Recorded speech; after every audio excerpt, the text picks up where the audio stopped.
Hi, this is Perry, the writing engineer.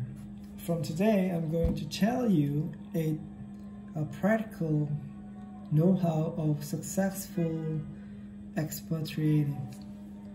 I'm going to write a story, and I'd like to write down the title mentioned in the expatriate A to Z that I am referring to rightly from my point of view. Expatriated, which is in Korean in 주재원, and it's already mentioned in detail in that book, but in the next 5 years of my life as an expatriated, I record this to see how I view the topic and to summarize and establish my own reference point for doing so. Maybe next time for somehow the use. Number 1 is master the language. Number 2, understand the local culture. Number 3, learn the informations on this country you may dispatched in. I look at your family adaptation first. Spouse need attentions and conversation, and watch your child education carefully. Strengthen the handover process and monitor issues and report them properly. Strengthen human networking and pay attention to local engineer contracted in overseas project. It has now been 4 days only since I arrived at Chattogram, Bangladesh. The project is in its early stages, but there are already more than 20 local recruiting engineers and 10 office operators, and approximately up to 5 to 8 drivers are already made up of project personnel from the host country. English? Absolutely. For almost overseas projects, the language of the project is clearly defined from the bidding stage, depending on the financial resources used to bid and win the project, and in which countries the actual construction is carried out. There are many differences in the language used. However, most of them use English as a working language. I think this is the time to pray in Muslim, so you may hear the sound. Listen carefully.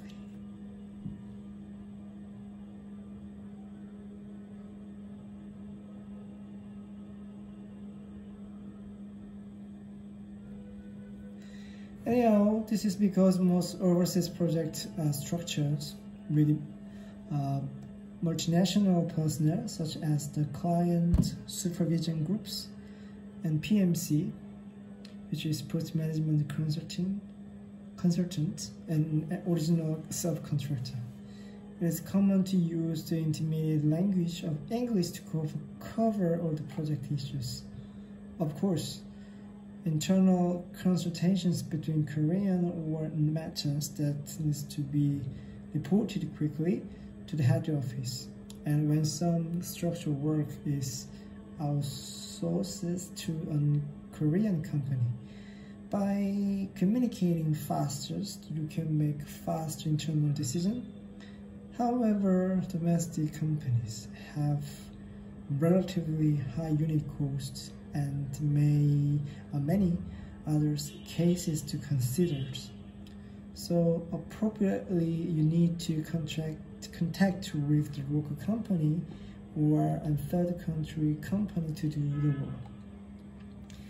Here we must encounter a wall of language barrier.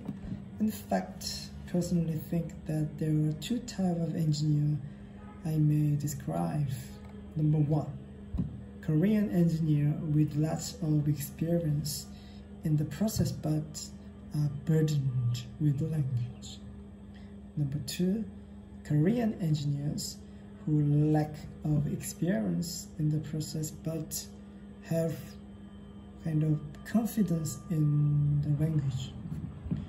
Which language is better? Actually, it is not the point that today I'm going to tell you. This is because just to think about how we can effectively increase their own productivity of the two types of organizations. That is actually my story. Hypothetically is positioning me in the category number 2 and assumes that I have been placed in the project. How should I adjust now? First, whether you are senior, junior, or just a fellow engineer, you need to learn things quickly. Second, regardless of nationality, you need to establish a channel of work with those in charge of quickly discussing and resolving these issues. Third, focusing on the scope of work that you are currently in charge of. You need to quickly familiarize yourself with that field process and a related design book. From project bidding the contract based on successful bidding, EPC, which is engineering, procurement, constructions, commissioning, and operation and maintenance.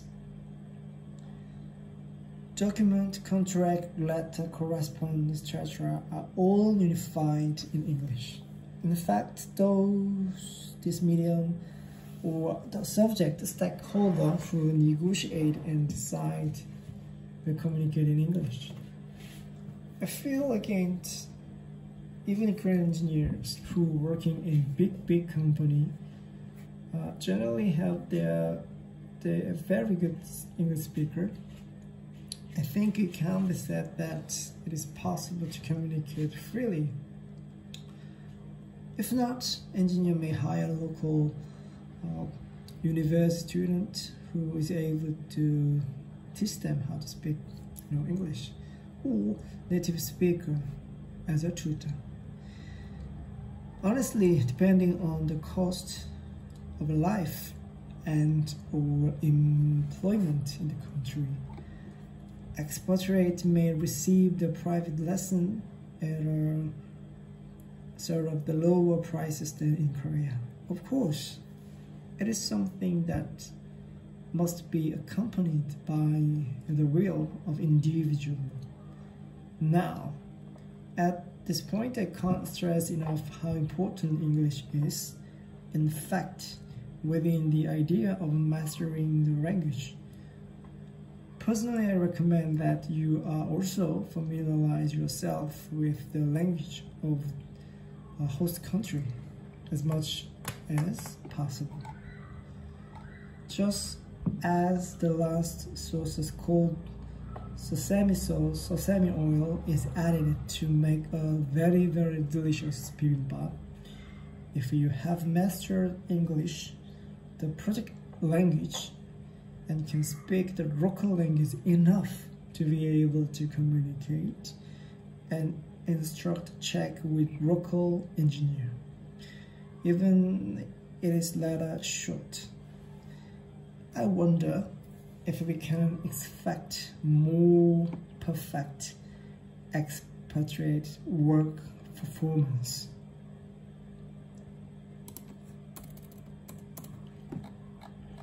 It is true that there is also a translation app, and if you point your smartphone camera at this real time, you can check the language in your native language. Some people are worried about the usefulness of English or foreign language.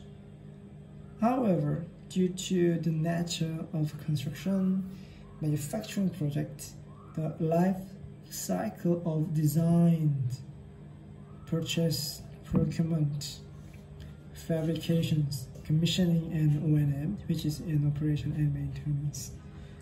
I think it's fair to say that when you started and build, you are rarely given the time and room to use these tools in the middle of the project. Especially for overseas projects, time is really important more than big money to be considered. How compactly will the issues be anticipated and handled? And unexpected cases will occur due to crazy. Through quick consultation between stakeholders or the deviation of the solutions, the project can run smoothly. Dear engineers, identify your own strengths and weaknesses and determine which advantage you will maximize and which shortcoming will be compensated for through. If you carry out the project while thinking you can deliver more successful projects result in a timely manner. I'm a kind of mid-managing engineer who has to be well communicated with 선배, 후배, 동료, engineer who still have a long way to go. I wrote this article myself and thought about it again. It was time for me to sort out what directions that I should work in the future and how to communicate with the stakeholders.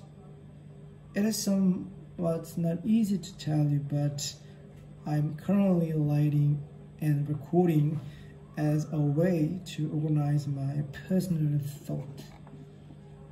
I dream of becoming an engineer who grows little by little by thinking, by scribing, and by sharing my idea to those who may be interested in. Thank you for your listening. I'm Perry.